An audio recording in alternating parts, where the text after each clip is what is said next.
first Lady Leaders webinar of 2025 on a roll Yay. here. What is this like year? What is this? Year three, year two, year three? I don't know. I Feels don't like know. a dream. I know. I don't know either. It feels like a lot of lady leader stuff. So, Yes.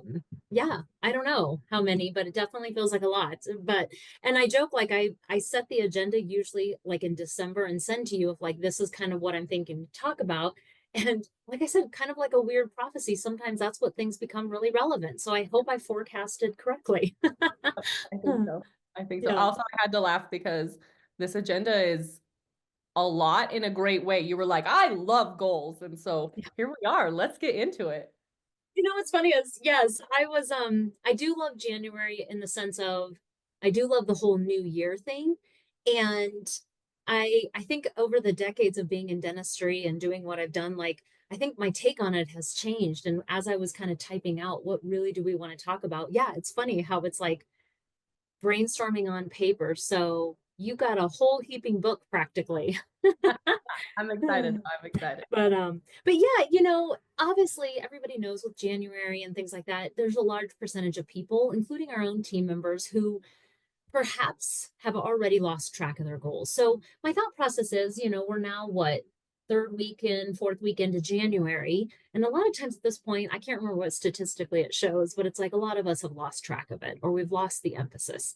And that's normal. But I do think that what we're going to be discussing might give people some just moments of clarity of either going back to those goals or maybe actually rethinking their goals. So, you know, my first question to this, Ashley, is always like, did you set goals at all? Yeah. Did you set goals? You know, do you set them as an individual? Do you set them as a team? And then do a check-in right now of, you know, maybe not this second, but soon after of how are we actually doing with them? And a lot of times when I'm talking to people, with there's no shame if people tell me yes or no or whatever. It's more so, you know, if not, should we go back then and rethink like what do we really want for 2025? And the first thing I'll always say, and I'm not going to be saying stuff that people just don't know. It's just a reminder most of the time, but are you writing down the goals somewhere that you see them? And are you actually looking at them on a consistent daily basis? Mm. You know, I listened to there was something with Jim Rohn. You know, everybody knows Jim Rohn is like just this incredible motivational person. And his whole thing, his mentor had said to him, like, he will ask somebody, what are your goals? Where are they written? Show them to me. And he said, I can almost guarantee somebody who doesn't have that, like, I can almost tell you what their bank account is going to look like, or I can tell you physical shape wise or mental health. Like, I will be able to assess so quickly, Jim Rohn's mentor said, all of that just based on do these people know where they're going, why they're going there, is it written down, and do they look at it consistently? So, as we start diving into this, I'm going to keep kind of revisiting that. And, you know, when I talk to people, I'll first say, is it written down? Do you review it? And if they say yes, you know, I'll always say, great. Is it still exciting? Is this still something that the why behind it makes sense? So going back and really revisiting, and I know like it's also like becomes such a cliche that we talk about start with the why and Simon Sinek start with the why, that it's funny how it's like the more you say stuff like that, it can often lose the impact of it. And I think it's important that if you're like, yep, I have my goals written down, you know, yes, I'm looking at them. If I'm really honest, I'm not gaining much traction in them. I would go back and figure out what's the why behind them. And is that why a strong enough passion, fire, excitement, enthusiasm to keep getting you out of bed, to keep having you want to look at it and make some sort of momentum towards it. So I'll stop and pause there, Ash. Anything as I kind of keep moving through? No, I just think that that's super interesting when he goes, show them to me, right? Because it's Yeah. like, no, no, I have goals. Okay, well, show like, because if they're not written down, I think I read something too. There's lots of statistics around, like goal setting, especially and resolutions in the new year. And I think it's like, if you write down your goals, you're like 42% more likely to actually get there or something. It's a really impressive number. Like by Uh just huh. writing it down, you have a better Yeah. chance getting there. Yeah. And then if you actually look at them daily and at least weekly, the Mhm. chances go even up higher Exactly. still. Yeah. So that's Yeah. the whole point is like you can just do things to statistically improve your chances of having them happen.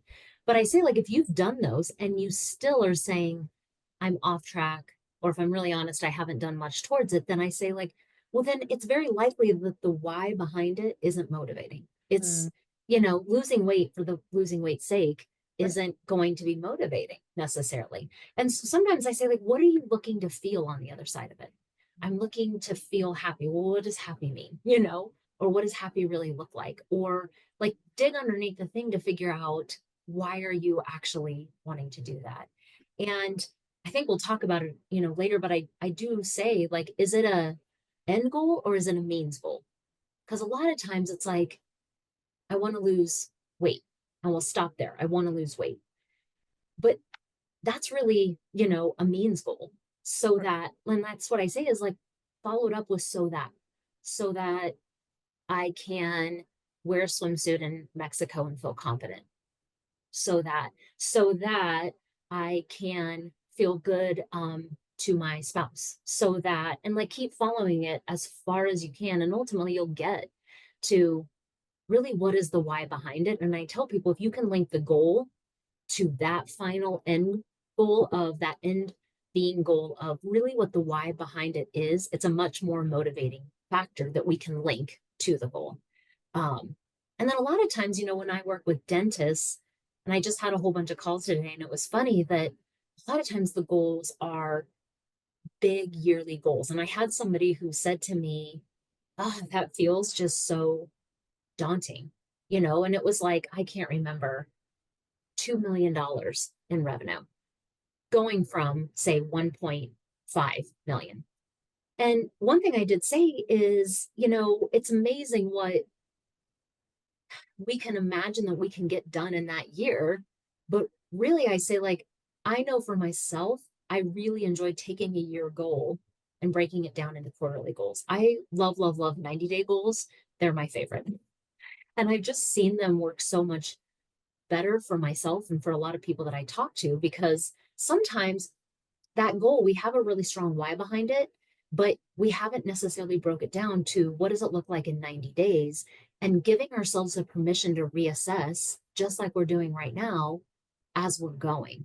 So Mm, we'll we'll often sit here and say 20% growth or whatever in a year, chugging along, never really sure are we on track or off track, and it just feels big. mhm. So thinking about can I actually do a 90-day goal taking these in bite-sized chunks and figure out, yeah, this feels good. This I'm waking up every morning still motivated by that goal, and here's why, because I've done that exercise of all the way getting to that end goal, and the why behind it still feels energizing. And I know I can pivot within that first month of the 90 days, or I know I can say, because what I tell people, like, so much can change in the course of a year. What you think you may want, you may find as you're going along. None of us expected COVID to hit. Well, that kind of changed everything. None of us expected the housing crisis of a lot of areas that really made it to where hiring was incredibly difficult. We just never would have guessed a lot of that. And had I linked all of my happiness and identity to a sense of hitting that yearly goal, boy, something like that can really, kind of derail it all. So I love 90-day goals. And I don't know for you and your teams and things like that if you guys do the same thing, but I know for me that's worked really well. No, I absolutely agree that kind of breaking it down into digestible chunks. I think one of the reasons too some people don't set goals is because it's a fear of failure. Yeah. And I can even speak to myself like I don't even want to I didn't even want to say X because if I don't hit it, then I'm a failure. But it's just me telling myself that, and my husband gives me a Yep. hard time. He's like, "You're the one who made this arbitrary thing. Like you get Yeah. to move it." Yeah. Like so that giving yourself permission to Yeah. edit given circumstances. Like one of my goals last year was, and it's my goal this year is to do this 32-mile walk. But I Oh, had an accident and I couldn't walk for like 3 solid weeks. So that kind of throws a wrench into training when you can't. And I'm like, well, I'm a failure, whatever. yeah. you have to be able to adjust and allow yourself the permission to adjust. I think that's a really good point. Yeah. Yeah. And 30, 30 day, 60 day, 90-day goals really do help you pivot around those exact Yeah, sort of things. And it doesn't mean it has to change the fact that you're going to do that right. 32 stinking whole huge miles of walking. But I'm like, wow, Ash, that's amazing. And it's still attainable, but you're going to have to adjust training schedule. And Right, it can either derail you completely or it can just become something that you're going to work around. And those right. 90-day goals can help you do that. And then, like I said, I think being able within that 90 days, like ideally, I tell people if you're seeing it every morning in whatever morning ritual you like to do, whether it be have coffee and think, your quiet time, whatever people want to call it. But if you can actually look at it, reassess it, and really, feel for, is this still where I want to go? Because there might, come a point where, like I said, if it's not bringing that same fire of excitement, you do need to stop for a second and instead of just plugging along towards something, really giving yourself that permission to stop and analyze, is this still what I want? I think is important. Um, because often we don't know until we try. We don't know that in the trying, we may actually learn about ourselves. That revenue goal is not making me happier. That overhead reduction in that spot is not bringing me closer to what I was thinking I was going to feel. Yes. Okay, So, so I have to add on to this example. I feel like we're going to use this example in my 32-mile thing throughout this webinar. So, to that point, my mother-in-law was super jazzed to join me. She was all in on doing this. And so I'm like, great, I have a training schedule. Let's do this. And we're, I don't know, 8 weeks in. And she's like, I've realized I really don't like just walking long distances. I'm bored. I don't want to, I don't have and I was like, so it's just funny that you say yeah, that because that's exactly what happened. She's like, it turns out I'm good with my 3 mile walks every day, but when I have to do, a 15-mile training walk, she's like, that's my whole day. And now having, yeah, it was just the funniest thing. So, and she learned that about herself in that yeah. moment. And that's not to say to push yourself to do something hard. I'm never here to say like Right. don't make yourself uncomfortable, but some things you will want to stretch yourself for to feel uncomfortable because of what's going to be on the other side versus some it's like, oh man, I just learned about myself. That is not my jam. And pushing Yeah, through it is not going to get me closer to what I think I'm wanting to feel on the other side. Whereas for totally. you, you're like, it's a stretch, but it's an enjoyable stretch. I enjoy the journey. I enjoy who I'm becoming in it. And it still excites me. Your mother-in-law was like, it doesn't. He had no excitement in it. And I mean, I think this goes back to, of course, I mean, we take a look inside of DSN, the completely varying levels of practice ownership we have. We have the single doc practices, we have the multiple docs, we have multiple practices, we have DSOs, it's and not everyone has to be on the same track, and that's okay. No, absolutely 1 million times over. And it's funny, like that's a line that I know a lot of us use. And I think it was like either Stephen Covey quoted somebody else, but like the saddest thing in life is to be feverishly climbing a ladder only to find out when you get to the top, you don't like the view. And that's sometimes what I see. And that's why I like taking a yearly goal that we set, putting it into those 90 days, writing them down and assessing them on a daily, weekly basis. And really just being aware of like, is this still feeling good to go towards it and why? And by the way, that's for your team too. Like, I think there's so much of this that's applicable to getting your team engagement based on these 90-day monthly goals. Are we going in the right direction? Is it giving us kind of that impact with patients or team camaraderie that we were looking for? There is no shame in saying, we're going to pivot just a bit. That's okay. Totally. Um, and I think too, like, it's funny, I literally just got off the phone with some clients, and, you know, I did say to them, how are you going to feel in contrast, whether you do it or you don't, but how are you going to feel by not attaining it? Mhm. Um, whether it be in 1 month, 90 days, and this isn't about shame or guilt. Those are the most horrible motivators ever. Like I've heard people say, like, don't should people. And I'm Mhm. like, don't should people in the sense of, no, really, how are you going to feel about it? If I envision myself, Summer Casmo, 90 days from now, making no progress, how is that going to feel? And if the answer is, ugh, then that maybe that is the motivation of like, no, like I do want this. This is the direction I want to go. Sometimes being able to sit in the contrast of what would progress look like in 90 days? what would no progress here look like? And am I willing to sit in that? And the answer may be absolutely not. And that can be as a team, that can be as a doctor, that can be as a spouse or partner or whatever. But like, I really think being able to assess the opposite of what you want, or in the situation you're currently in right now, if nothing changed, would you still be okay? Right. If Summer Casmel 90 days from now was exactly the same, insert whatever situation, would that feel okay? I think Mm-hmm. sometimes that for me is a nice motivator when I talk to people. How long, and like truly, how long are you willing to sit in this?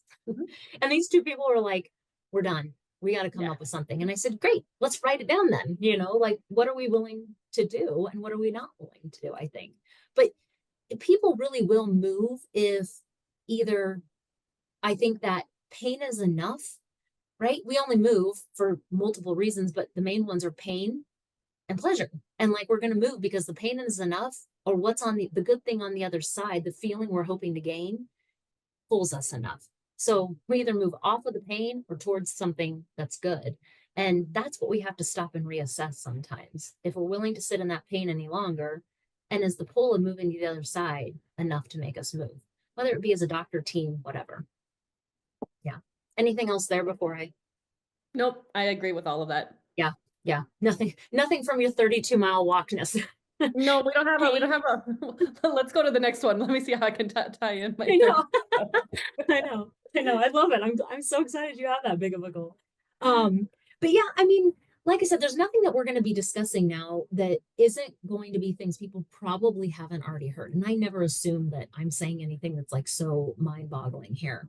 But I know for myself, these are things I revisit often.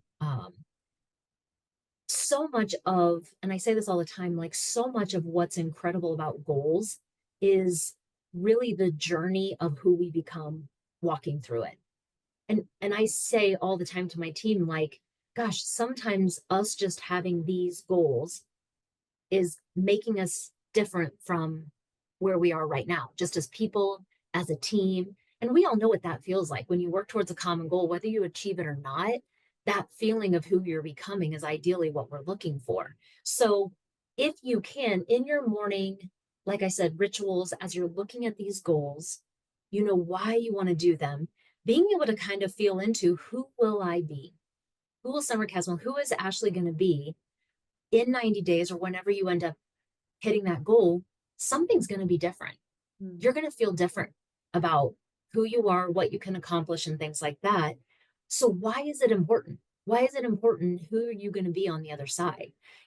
Envisioning kind of that ideal outcome and who you are as a person is actually really a powerful thing to do. But the other part of that, and I heard this a long time ago, and it's worked so well for me, is like when I'm visualizing what I want those results to be like, who I want to become, and when I step into like my ideal self, how I act, how I talk, what I become on the other side, how I think, I also visualize setbacks will occur.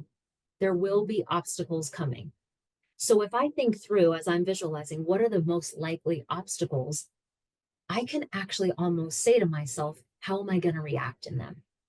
How I'm going to potentially have a physical something happen that might thwart my progress. Right. Who's going to be Ashley who walks through that process and how am I going to handle it? Um, I think like the journey really is, I have found like, and the longer I do this, the journey is such the powerful part. And if we can focus ourselves and our team on daily, yes, we're going to that goal, but who are we becoming in the process? And that sometimes becomes why we pivot too. Because sometimes, like I said, in that process, I don't only just realize it's not that it's uncomfortable, it's sometimes I don't like who I'm becoming. I don't want to be known as that person who blank, you know, Yeah. or I'm going to have to reassess in the journey to get to that goal. Am I becoming more of who I want or less? Are we becoming the team who is more of this kind of team or less? So I'll pause there because maybe you can wrap something with your. No, I love a visualization exercise. Like, I think that's really powerful too. It's like, what does this look like in 90 days, you know? Um, and I just love to when you're taking stock of this journey every single day, you know, and you're kind of visualizing it, you do get to decide if it still makes sense in that moment, right? So, um, you know, like you said, those things are gonna pop up and occur. I guess in this instance, last year the 32 miler, it wasn't just the injury. I also they said that registration was gonna open in February sometime, and then it opened and sold out like insanely quick. So that's why we're shooting again for this year because I missed registration last year. Because again, though, it's always one of those things, and I was like, okay, so what does that mean? Do I just stop training? No, it's not that you stop training. It's like, well, look what we've done, and we feel, you know, we're feeling better, we're doing this, you know, these are all Mhm. these good things, and we still have to get to that point down the road too, which means it'll be easier to keep this up to get there then instead of starting from scratch again. Does Yeah, that make sense? absolutely. Okay. Like when you're visualizing who you're going to become, you knew obstacles were going to come. That's one you didn't anticipate. Right. But point being, it doesn't stop you from the progress because you loved who you were becoming in the process. And that's the whole point is you took stock of, I feel better, I look better, I feel whatever. This is what it's doing from for me from a mental standpoint. So keep Right. going with it. It's just how it's going to look is going to be a little bit different. And I Right. think that's kind of the best part. And there's a really great book that I stumbled upon on accident, and it's called the Feel Good Productivity Book. And it really does link productivity like and creativity is so much greater when you are coming from a place of positive emotions, meaning neutrality, joy, like you're coming up with solutions or these goals from a completely how shall I say abundance based powerful positive emotion mindset versus his point being like that productivity is going to feel good, be more creative. You're going to work smarter, not harder when you create from there. When you're Mhm. making goals from a place of any sense of fear based, other people reactions, um, I better do this or else blank, you're going to come up with the least creative. Mhm. Um, like you are not going to move towards your goals nearly at the speed and with that sense of becoming somebody better on the other side when you're creating from that place. And it's kind of an interesting, I loved he's a doctor actually. And so he kind of linked that feel good productivity will blow away the competition. So sometimes I tell people we really like the numbers are going to be the last thing to follow. Like a lot of times we focus when we make our goals on productivity, growth, revenue, things like that. And I'm not saying don't do that, but Sure. I tell them a lot of times, like when we're trying to create these goals from a feel good spot, we got to work on what helps us feel good. Yeah. So it Yeah. might be working on team culture and dynamics. It might making a health challenge. It might be a gratitude challenge, or focusing on how our patients are received into the practice and what it feels like as they walk through. We might need to focus on all of that first in the 90 days before some of those numbers start to happen because we'll our whole team and ourselves will do better when we feel better, if that makes sense. Absolutely. Yeah, I think, I mean, what it's been going on 13 years of being in kind of this industry and working with dentists and business owners. And when it's just about the number at the end and you don't care about how you get to it, and it's just about that number, sometimes getting to that number does not feel great. It just Mhm. doesn't. And like, was that what you wanted? That whole ick to get, but you have the number, we hit the Right, goal, you know. right, right. It feels like, you know, maybe that number isn't necessarily on the top of the mountain that you wanted the view from, you know. It's not that number isn't the why. Right. It felt like it because other people, and especially if we compare, like you see those numbers or you see other teams doing that, and then we'll say, well, other people are doing this, but everybody's that truly that journey is so different. And so I don't think numbers are a bad thing. I think No, number no, no. based goals make sense, and we're going to talk about that. But I think, yeah, we have to be super careful about often the numbers are just kind of that lag measure. It's all Hmm. the lead measures underneath of being able to, like I said, whether it be culture or systems or feeling good within the practice is going to ultimately lead to some of those numbers. But that's where if we can take those numbers and move them into 90-day goals, like I said, we can be more agile to pivot. And one thing like this doctor actually had, I think it was in that book, but he talked about the WOOP method, which is wish, outcome, obstacle, plan. And I liked that because, the whole thing is that outcome should have, the why and feeling to it, and being able to really anticipate and visualize, like, if you've had goals similar to this before, you know what you want, the outcome you're looking for, there will be an obstacle. So how do you plan for it? And that's kind of what I was talking about. He said, like, if you've tried to do things like this before, whether it be lose weight or meditate or whatever, you know, have a certain number of whatever in the practice, really saying to yourself, what's kept me there from getting there before? And really, what am I going to need to do? Help, direction, change of mindset. What do I need to do? Ask for help, like I said, um, to actually move myself, to hitting that outcome now. And I think that's such a, like I said, a powerful thing that I know I started doing a long time ago of like obstacles will come, assume what's Yeah, most likely going to happen and how do I start planning for it? And is the why strong enough to carry me through when that happens? Um, and like you said, because sometimes as you're going along, you're like, I don't like the person I'm becoming, or I don't like what's happening to us as an office by trying to get to right. those goals. Um, people ask me a lot of times, like, okay, Summer, I know my goals, the why is strong, it's team centric, it's family centric, it's everything that I know when I think through who I want to be. Yes, Summer, like I know where that is. Yes, I've made it 90-day goals. Like now what do I do with it? And I can't tell people, there is a way. I think lots of people have different ways. I know from myself, like, and I started this once again a long, long time ago, that I have one day a week, and I've talked about it before in these webinars, that for me it's Sunday night. And I really do assess and reflect on what happened the week before. Okay, I look back at the week and I see, like, did I get what I said I was going to do done? Did I honor the blocks? Did I keep everything in there? Is there anything that I need to move into the next week? I reassess this coming up week and I really do make sure, like, okay, if I didn't execute last week, what do I need to do to execute this week? And does it still matter? Is it still Mm. a priority? Is this something that is still a big deal? Or do I need to just maybe assess and say, that one I can let go? But I have a day every week and I have my blocks in, as I've said before, with CEO time, personal time, dreaming time, all the things, family time. You know, I do assess one night a week. Am I on track or off track? Do I need to pull something forward? And does it even matter anymore? And that's something that I've consistently kept doing. And for me, it's worked well. Do you have a system for yourself, Ash, that you use? No, I think I don't. I love this system though. I was actually just thinking, I'm like, how do you make your what, how do you get motivated on Sunday evening to do that? I feel like I still have Sunday scaries from like school where I'm like, oh, I have to go tomorrow, and so I'm very intrigued by your Sunday. Maybe that's a different webinar.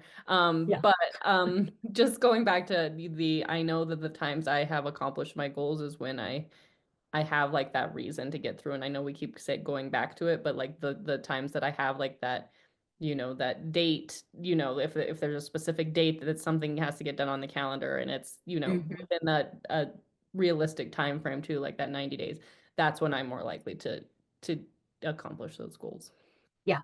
Well, and I think once again, like I do think pick whatever day works for you. Like I say, like for some people it's Friday. So they end the week and they kind of wrap up. My brain's not working at that point very well. And that Yeah. is kind of my free day, I say, of like that's part of my whole creative space day. Got it, got Um, it, got it. so Sunday just night has always worked for me, but I also have changed my mindset of I'm excited to go in the week. I can't wait for this Yeah, opportunity.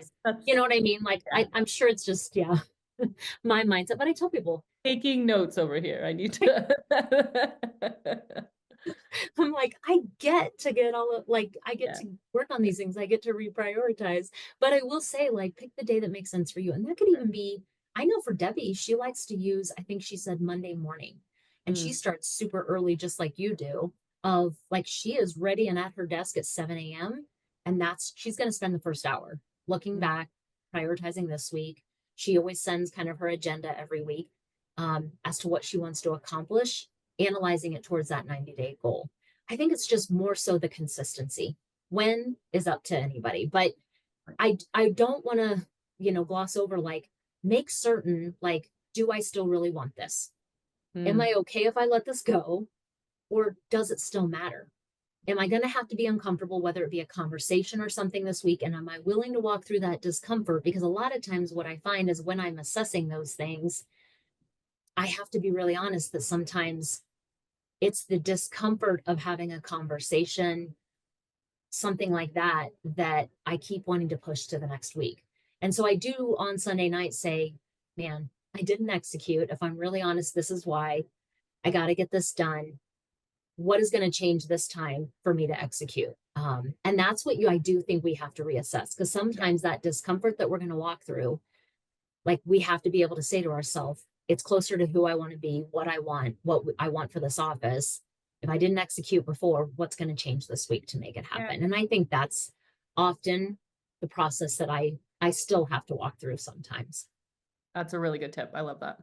Um, I think too, like, one thing that I tell people as they're making the goals, they're working on this, like, I have found as I've done this long enough, like, my why always needs to go beyond money and ego. Like, for myself, I always assess, because money and ego, I have found, will only take me so far towards a goal. Now, I can't speak for everybody, but I know for myself, when money or ego is somehow at the root of it, meaning I want it for any other reason than that visualization of who I'm going to become, who the team's going to become, purposeful, impactful, I'll usually end up making decisions that don't feel good later.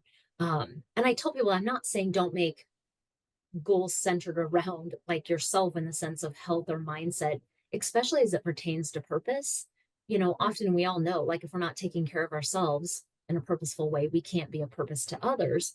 But I do think it's important, like, when we're thinking about team goals, our team, and things like that, like, for me, if that why doesn't go beyond money or ego, status, significance, whatever, it's not necessarily going to drive me closer to where I want to go. And so that's where I think kind of reassessing, like I said, when I'm reading them every Sunday night, I know why I'm going where I'm going. I can assess activity that I did yesterday, consistency, habits, things, or, last week, consistency and habits of last week, moving into this week, what matters and what doesn't, what should I let go, and what needs to get done. And is that goal still moving me towards who I want to be? So I won't keep saying that, because I think that that's kind of some of the activities that come around once you know your goals, you know the why, you broke them into 90 days, you have them written, and you're seeing them every week, assessing, is that motivator more than just, and I'm like I said, I don't want to say self-centered, but whether if it's just money and ego type stuff, sometimes it just won't pull us, like, it won't motivate us enough. Anything else you've I guess noticed I there have a too? question, like on your Sunday evenings and you're doing your assessment, and if you've noticed, maybe the last week things were slipping a little bit, or, is it during that assessment that you're like, all right, now we just need to refocus, this, we messed up this week here, but we have to do that. What is the conversation Yeah, with yourself when you're slipping? yeah. I mean, I think for the first thing is just the awareness of it, Yeah. being able to completely in compassion. And I think, like, we have to be careful, because I Ooh, always say, like, compassionately. the most critical, like, I joke, like, the people who are most critical of self are the ones that are critical of other people. And I joke with Debbie all the time. Like, sometimes when she can get really nitpicky at stuff, I'm like, Deb, like, do you recognize how amazing of a human you are? Like, I have to remind her sometimes, like, her own self compassion so that she can turn it outwards. And I know it sounds funny. That's sometimes what I have to say to myself. Oh, I love Summer, that. you know what, man? You definitely went off kilter here. What happened during that time that took me away from what I know I needed to do? Okay. If I'm really honest, I definitely chose doing blank instead of blank. Got it. Moving into this week, do I really need to get that thing done? Yes, I do. It still matters. It's still going to be something that has to get done in order to get to that goal of what I know is important for myself or my team or the doctors or whatever. All right. I have compassion for why it didn't happen. Life is going to happen again this week. What am I going to do to ensure I can get it done? All right, this is what I need to do. Because, like I said, if we sit there and I flog myself and feel critical about not getting it done, that shame, guilt, should haves type thing, just it's not a good motivator for myself and most people. So I say, like, when I'm critical of myself, I recognize that I'll probably be too critical of others. So that's what I do on Sunday nights when I'm reassessing is that. Um, and then, like I said, everybody knows the whole SMART goals. Like we all have heard specific, measurable, achievable, relevant, and time bound. We all know that SMART goals. I am here to say, like, if you've written them down, you've turned them into 90 days, you're reading them all the time, the why is still strong, you're prioritizing your time weekly, and you're still not making movement, you visualized, you've done everything I've been talking about often, there's something lacking in this little recipe. They're not specific. The goals are, and I joke, like, if they're not specific and clear, because there's something along the lines of like, I want to grow. I want our practice to grow. Right. Or even just, I want revenues to grow by 10%. I'm always like, well, why? Why specifically, in what part and in what area? And so if they're not specific, I tell people, that's often where we need to start. Um, if they're not measurable, and that's where you and I were saying, like, there does ideally need to be some way to measure progress. Because otherwise it's hard to assess, are we getting closer further? So I think, specific, measurable, to some degree achievable. And it needs to be a full stretch. I tell people, I joke, like, if you can visualize yourself standing on your tippy toes and reaching up high, like ideally, if it's just right there at your fingertips, but you can grab it, then that's where we would want to make them. But it needs to be achievable. And I think for some people, they kind of do the whole shoot for the moon or shoot for the stars, and you'll still land at the moon. I can't remember, right? That whole, like, I don't know. Yeah, Shoot yeah. someplace in outer space and you'll still hit something great. I don't know. But I think that was exactly word for word it. Yeah, that yeah, was it. Nailed yeah, it. yeah.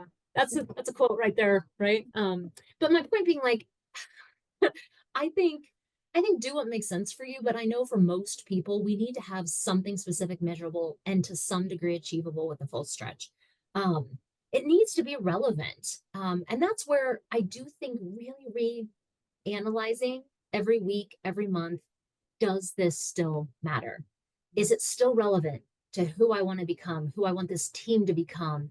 Because sometimes we can hear lots of great ideas on DSN and from other people and on podcasts. We try to absorb it all and start doing it. And all of a sudden it's like, I don't think this is really relevant.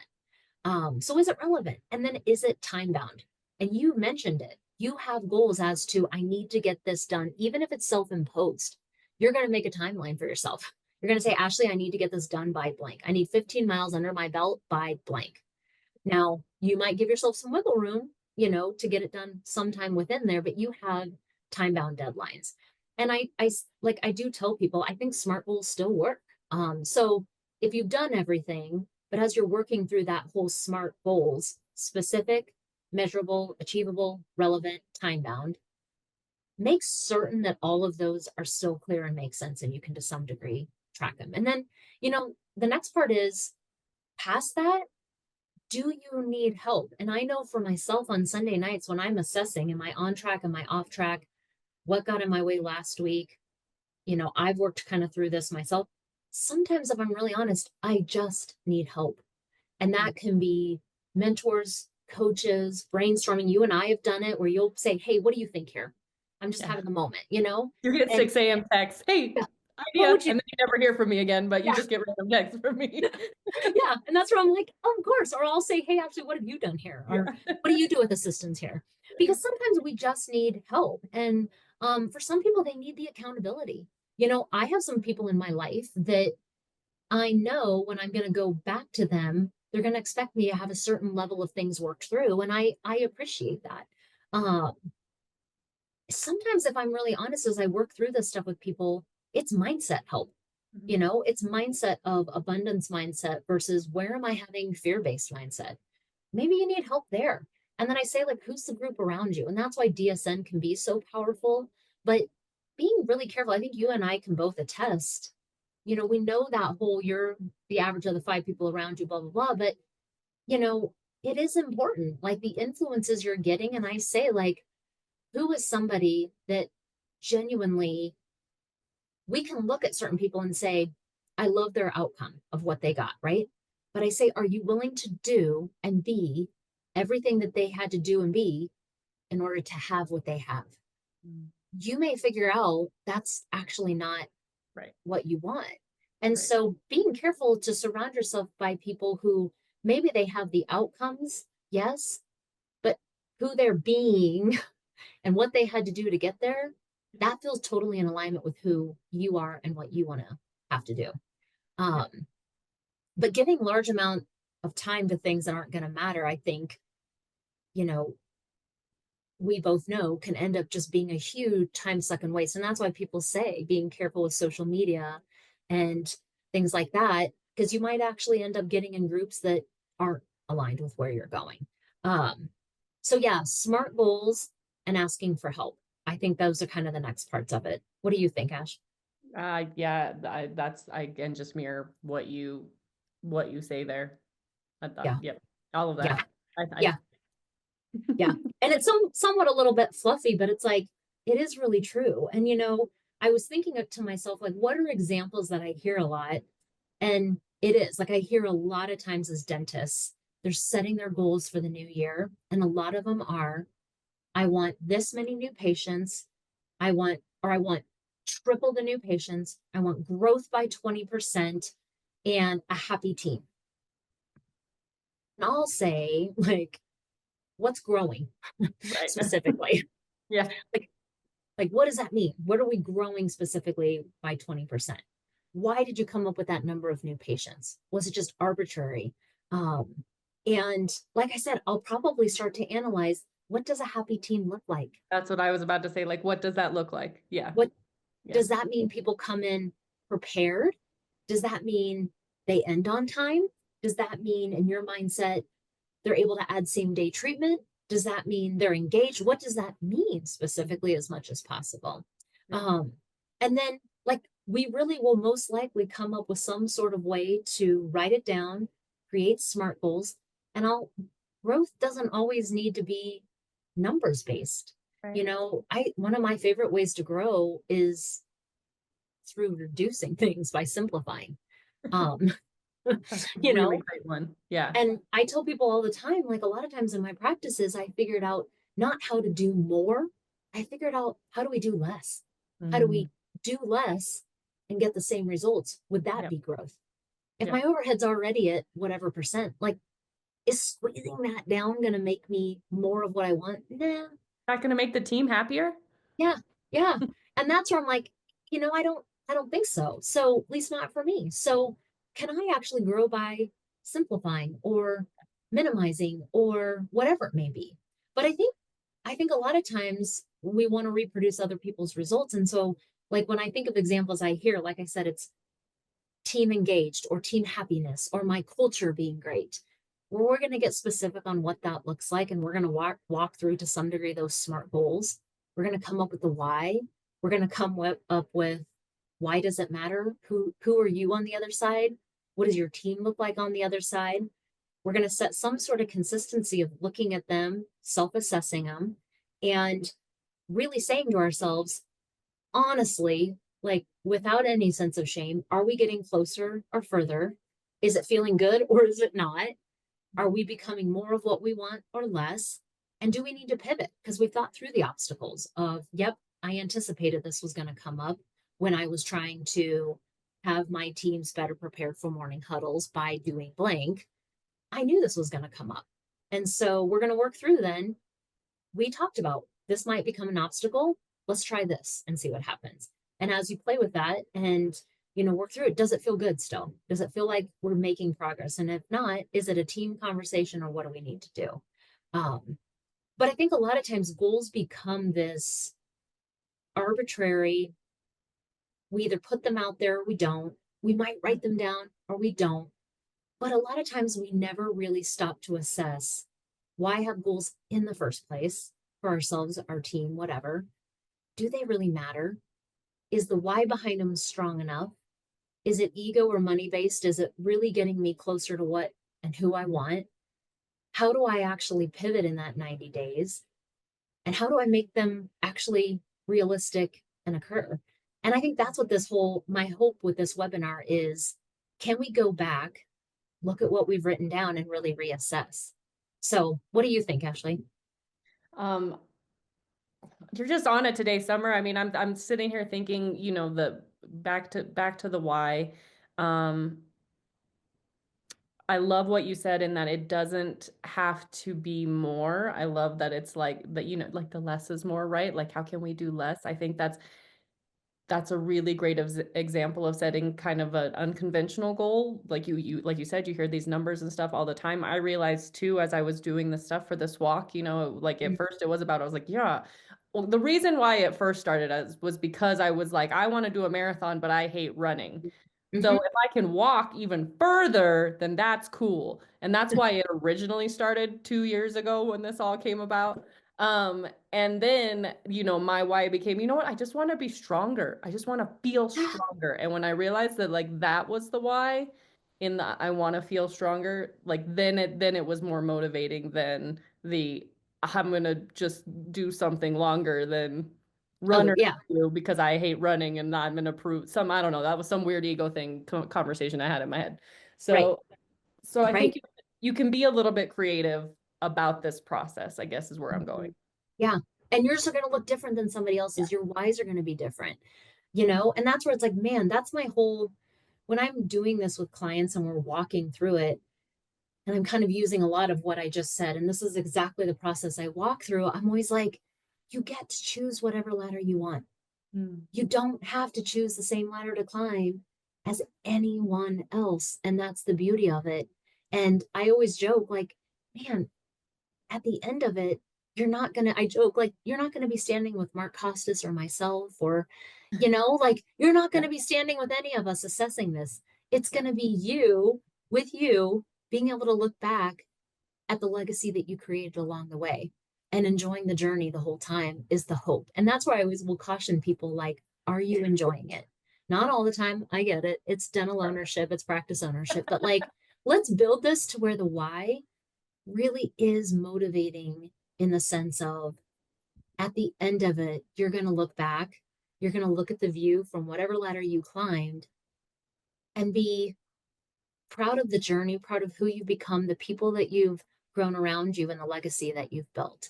And that's what I think is the important part with goals. agreed. Agreed. So hopefully everybody can just take a moment, whether it be this weekend or whatever, we'll all reassess. You don't have to do it Sunday night.